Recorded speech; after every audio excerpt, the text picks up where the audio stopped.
Let's go over to Steve Kornacki. He's still, I think, from last night at the big board. He's, of course, the NBC News national political correspondent. So, Steve, a big, big night for Donald Trump. Yeah, I mean, look, a couple ways to look at this. First of all, the 51% he finishes with. The previous record in an Iowa Republican caucus was 41%. You mentioned 2000, George W. Bush. He had 41%. Then Bush won Iowa. Trump 10 points north of that. And the margin of victory here, it's basically 30 points Trump over DeSantis. The previous record for a margin of victory in Iowa was 12 points. Bob Dole over Pat Robertson back in 1988. So these numbers here that Trump did vastly exceed anything we've seen in an Iowa Republican caucus before. Here's an interesting one. It is as close for Donald Trump to being a 99 county sweep of the state as you can get without actually getting a 99 county sweep. And what I mean is, look at the one county that is not Trump's shade of red on here. It's Johnson County, where Iowa City and the University of Iowa are. And look at the result here. Donald Trump lost it to Nikki Haley by a single vote.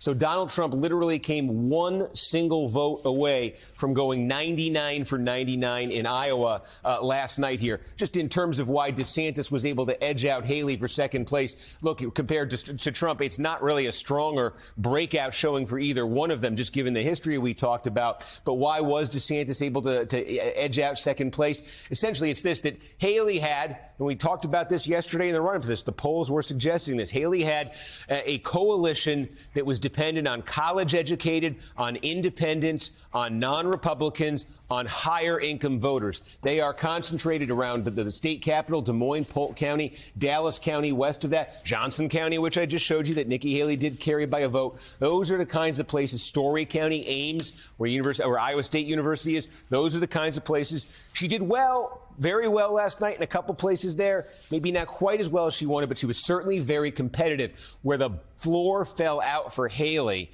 and where DeSantis ran up numbers on her, there's a lot of small rural counties throughout the state that individually don't add up to much in terms of the statewide vote, but that collectively do. And in those, I'll just give you a couple of examples here. Look, Van Buren County, very small, but look, Haley, single digits, just 6% right there. Take a look, Wayne County, we're down by the Missouri border. Again, you don't even see Haley in the top 4 in this county. She finished behind Ramaswamy. Take a look at Ringgold County here. Again, Haley, single digits. DeSantis getting blown out by Trump, but these add up. It's not a ton of numbers in any of these counties, but there's a whole bunch of these around the state. Basically, 1/4 of the counties in Iowa last night, Nikki Haley finished in single digits in. There's only 4 where DeSantis finished in single digits. So, the gains, the strengths that Haley had in those areas of the state that are suburban, that are urban, that are metropolitan, the gains that Haley made there were eventually offset by her failure to be competitive in parts of Iowa that now are representative in many ways of the National Republican Party base. These are counties I'm showing you that are small, that are rural, that are ex-urban, where you don't have a high degree of a concentration of college-educated voters, much more working class in blue collar in nature. A lot of these voters, have been swinging to the Republican Party for some time. It accelerated when Donald Trump became the face of the Republican Party, and Nikki Haley just doing pretty much nothing with them last night. It means for her going forward, look, New Hampshire, it could be 45% of the electorate in New Hampshire next week that is independent. You see that number in New Hampshire regularly. You really don't see it almost anywhere else. So Nikki Haley, with what she showed last night, what she's showing in the polls, could be very competitive in New Hampshire next week. The problem for her is what happens. Let's say she pulls off the upset. Let's say she's John McCain in 2000. She doesn't do much in Iowa. She goes to New Hampshire. She gets the big upset. Where does she go from there? Her home state is South Carolina, but the demographics there are very, very different than New Hampshire. And then you go a week after South Carolina, you're into Super Tuesday, you're into a lot of states. You've got Arkansas, you've got Tennessee, you've got North Carolina, you've got Texas, you've got California, where the rules have been changed in a way that make it very easy for Donald Trump to take all 169 delegates. Those delegates can add up real fast for Donald Trump starting on Super Tuesday. And the limitations you see here that I just went through for Haley in that coalition she put together in Iowa last night, they will not necessarily loom large in New Hampshire next week, but they'll be huge in those other states I just talked about that come later. Yeah, and Steve, obviously, and we can, I want to stay with Iowa, but first let's talk about what is ahead. New Hampshire obviously ahead next week. If Nikki Haley wins there, then the space between the New Hampshire primary and South Carolina will be a month. So where does she go next? She goes to South Carolina, and she has a month to campaign in her home state with Donald Trump. If she wins with Donald Trump a loser for a month, that will be fascinating. We'll see what happens under those circumstances.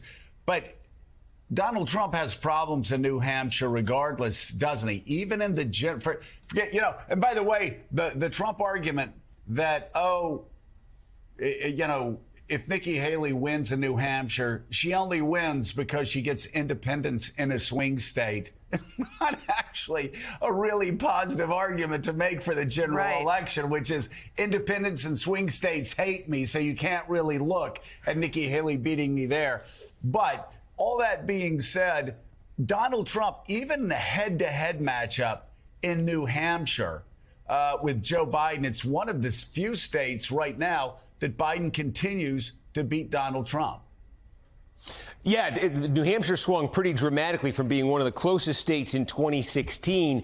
Donald Trump nearly won it to being decisively for Biden in 2020. It's interesting, though, that electability argument you're making there about Nikki Haley. Again, I mentioned John McCain 2000. I think there's a lot of shades of George W. Bush versus John McCain in 2000 and Donald Trump now versus Nikki Haley. And one of them is exactly what you just talked about. John McCain won an 18-point victory in New Hampshire in 2000. Nobody saw it coming. He became a political sensation overnight. And there were general election polls. It's a famous one, CNN, USA Today, Gallup poll in that period before South Carolina. It had John McCain 22 points ahead of Al Gore back in 2000. It had Bush doing 13 points less. McCain was saying, hey, it couldn't be any more obvious, folks. I can reach out to independents. I can reach out to Democrats. His famous line was, I'll beat George W. Bush like a drum. But what undid John McCain in 2000, I think, is a big threat to Nikki Haley and the Republican Party of 2024. Things don't change in some ways, and that is if you get the majority of your votes, if you're getting them from non-Republicans, and that is what John McCain was doing back in 2000, core Republican voters will look at you with suspicion. And George W. Bush in 2000 was able to make that race a loyalty test to Republican voters. Are you with the Republican candidate, he would say, or are you with the candidate of the mischievous Democrats, of the media, of the non-Republicans? And Donald Trump, what he will be able to do, what he can do with Haley, even with what we saw in Iowa last night with her coalition, and if she wins New Hampshire on the back of independents, he'll be able to make a similar loyalty argument. But I think he'd make it more personal, because we see this. More than 3/4 of Haley's voters say they've got a negative view of Donald Trump. And we see in the Trump-era Republican Party that when a Republican gets identified as being the face of anti-Trump voters, anti-Trump forces, anti-Trump messages, Republican voters who like Donald Trump, and they are still the vast majority of the Republican Party, they tend to turn on that candidate. Ask Chris Christie. He left the race with poisonous numbers with Republican voters. Ask Mike Pence. Same thing. Ask Asa Hutchinson.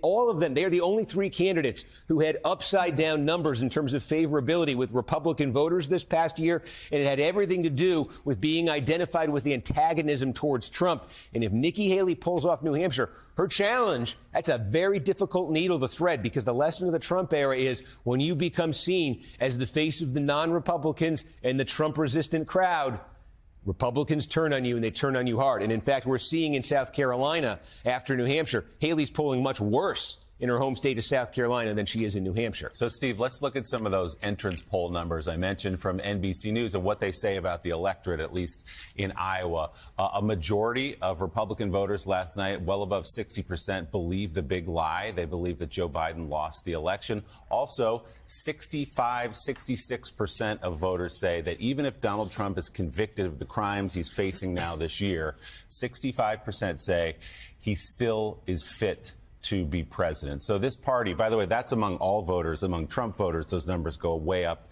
even higher. So they have bought his story. They have bought his version of events inside the party. Well, we've been seeing this for a long time, Willie. In fact, I think it's a story that's fundamental to Donald Trump's dominance that we saw last night and his dominance in the national polls right now. It's that core Republican voters see the legal situation around Trump. And I know there's all sorts of different areas here. I'll just say the legal situation to keep it simple. But they see the legal situation as an attack, as a politically motivated attack on Donald Trump. You can make up your own mind whether that's fair or not. But look at this. I think this tells the story.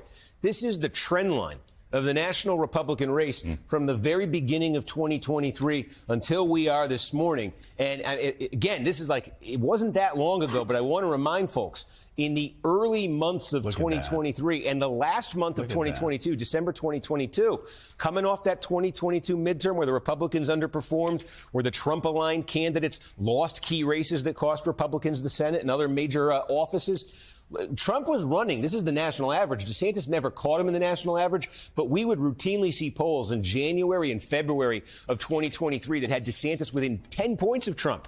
There were polls, I can go find you 5 of them right now, that had DeSantis ahead nationally of Donald Trump. Right. The atmosphere in early 23 was, well, Republicans are moving on from Trump. They're sick of the losing. They've had years of this act. They're going to look for other options here. That's why so many candidates step forward. And look where the lines diverge. Look where the Trump line takes off. Look where the DeSantis line kind of flatlines and nobody's moved up. What week was that? That is literally the week that Donald Trump was indicted on the first of the charges in Manhattan on the Stormy Daniels matter. And there was, it's unquestionable to me when you look at these numbers and you just, if you were to apply all the little legal dates that popped up throughout the year to this, they triggered a rally around Trump effect among core Republicans. I say again, they clearly see this as politically motivated. They see this as Trump's opponents using the legal system to go after him, and they responded that way by rallying around him. You literally see it the week of that first indictment, and that has been the story since. All right, Steve Kornacki.